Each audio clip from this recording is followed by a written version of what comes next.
प्रभु ईसा मसीह में स्नेही बंधुओं, हमारे पिता ईश्वर और प्रभु ईसा मसीह आप लोगों को अनुग्रह तथा शांति प्रदान करें। हमारी कलीसिया की उपासना पद्धति के अनुसार हम उपासना पद्धति के एक नए काल में प्रवेश कर रहे हैं। वो है बड़ा उपवास काल, यानी तमाम संसार में फैली हुई समस्त कैथोलिक कलीसिया संसार की मुक्ति की खातिर अपनी जान की आहुति देने वाले प्रभु ईसा मसीह के पीड़ासन, मरण और पुनरुत्थान की तैयारी, पश्चाताप, तपस्या, मन परिवर्तन एवं भले कार्यों द्वारा करने जा रही है। इसकी तैयारी के रूप में माता कलीसिया हमारे मनन चिंतन के लिए संत मत्ती के सुसमाचार अध्याय 4 1 से 11 तक के वाक्य हमारे सामने पेश कर रही है। यहाँ अपने आम जीवन के अध्ययन करने से पूर्व प्रभु ईसा मसीह निर्जन स्थान में उपवास और प्रार्थना में लगा रहता है। हम देखते हैं कि ईसा 40 दिन और 40 रात उपवास करता रहा। फिर शैतान द्वारा उसकी परीक्षा होती है। हमने कई बार प्रभु की परीक्षा के बारे में गहराई से मन चिंतन किया है। अब की बार हम एक खास बात की ओर नजर फेरेंगे और उस पर गौर करेंगे। आज के सुसमाचार से आप लोगों ने सुना कि प्रभु मसीह 40 दिन और 40 रात उपवास करता रहा। पवित्र बाइबल में 40 का आंकड़ा बहुत महत्व रखता है। संपूर्ण बाइबल में कुल 146 बार 40 नंबर का जिक्र किया गया है। 40 के आंकड़े के कई सारे उदाहरण हमें पवित्र बाइबल में नजर आते हैं। 40 का आंकड़ा पवित्र ग्रंथ में परीक्षा, परख, परीक्षण अथवा परिवीक्षा की अवधि को सूचित करता है। एक एक उदाहरण पर हम दृष्टि डालें। मूसा ईश्वर द्वारा बुलाए जाने से पहले 40 साल मिस्र में एवं 40 साल मरुभूमि में रहे। ये 40 साल की अवधि मूसा के लिए इस्राएल के नेता चुने जाने की परिवीक्षा अथवा परख का समय थी। फिर सीनाई पर्वत पर 2 अलग अलग मौके पर मूसा 40 दिन और 40 रात प्रार्थना और उपवास में बिताते हैं। ये उनके लिए ईश्वर के आदेश पाने की अवधि थी।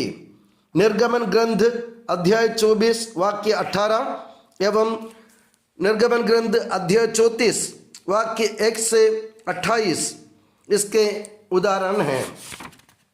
गणना ग्रंथ अध्याय 13-25 एवं अध्याय 14-34 में मूसा गुप्तचरों को 40 दिन के लिए उस देश का निरीक्षण करने को भेजते हैं जिसे ईश्वर ने उन्हें देने की प्रतिज्ञा की थी। यह 40 का आंकड़ा निरीक्षण की अवधि माना जाता है। नबी योना निनवे नगर का भ्रमण करते हुए 40 दिन के अंतर उसके विनाश का बखान करते हैं। नबी योनस का ग्रंथ अध्याय 3 वाक्य 4। ये 40 दिन निनिवे वासियों के लिए तपस्या, पश्चाताप एवं मन परिवर्तन का समय थे।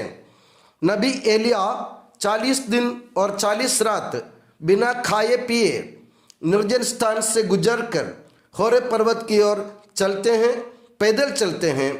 राजाओं का पहला ग्रंथ अध्याय 19 वाक्य 8। ये 40 दिन एलिया के लिए ईश्वर मिलन की तैयारी के समय थे। स्वयं प्रभु यीशु मसीह उसके आम जीवन की शुरुआत से पहले अपने 40 दिन के उपवास के दौरान शैतान द्वारा परीक्षित हुआ। ये 40 दिन प्रभु के लिए आध्यात्मिक तैयारी के दिन थे। प्रभु मसीह अपने पुनरुत्थान के 40 दिन बाद अपने शिष्यों और अन्य लोगों के सामने प्रकट हुआ। नंबर 40 मानव की एक पीढ़ी को भी सूचित करता है। इस्राएल के संतानों को प्रतिज्ञा देश में प्रवेश करने से पूर्व 40 साल मरुभूमि में भटकने का दंड मिला था।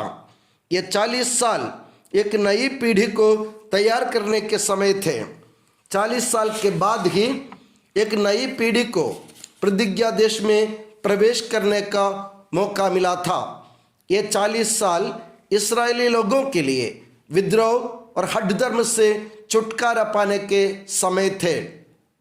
40 के आंकड़े के बहुत सारे उदाहरण और भी हैं।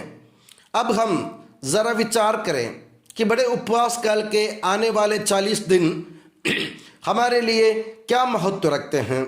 ये 40 दिन हमारे जीवन में परीक्षा, परख, परीक्षण अथवा परिवीक्षा के दिन हों। मूसा के जैसे ये ईश्वर और उसकी प्रजा की सेवा में समर्पित होने का समय हो, या फिर ईश्वर के आदेश ग्रहण करने या उसकी इच्छा समझने का अवसर हो। प्रतिज्ञा देश के निरीक्षण करने के 40 दिन जैसे ये हमारे जीवन एवं परिस्थितियों के निरीक्षण का समय हो। निनिवे निवासियों की भांति यह पश्चाताप, तपस्या, मन परिवर्तन एवं नेकी के कार्य करने का समय हो, या फिर नबी एलिया की तरह यह ईश्वर मिलन का एक सुअवसर हो। आखिरी में यह 40 दिन यीशु मसीह की भांति अपने पिता द्वारा सौंपा गया कार्य समझने, कबूल करने एवं मुक्ति कार्य के पद पर अग्रसर होने की आध्यात्मिक तैयारी के दिन हो। आओ हम मिलकर विचार करें और इस 40 दिन के आंकड़े को सफल और साकार करने का प्रयास करें। मैं दुआ करता हूं कि प्रभु यीशु मसीह और माता मरियम आप सभी को हमेशा अपनी नियामत की छत्र छाया में सुखी और सुरक्षित रखें। पिता, पुत्र और पवित्र आत्मा के नाम पर आमीन।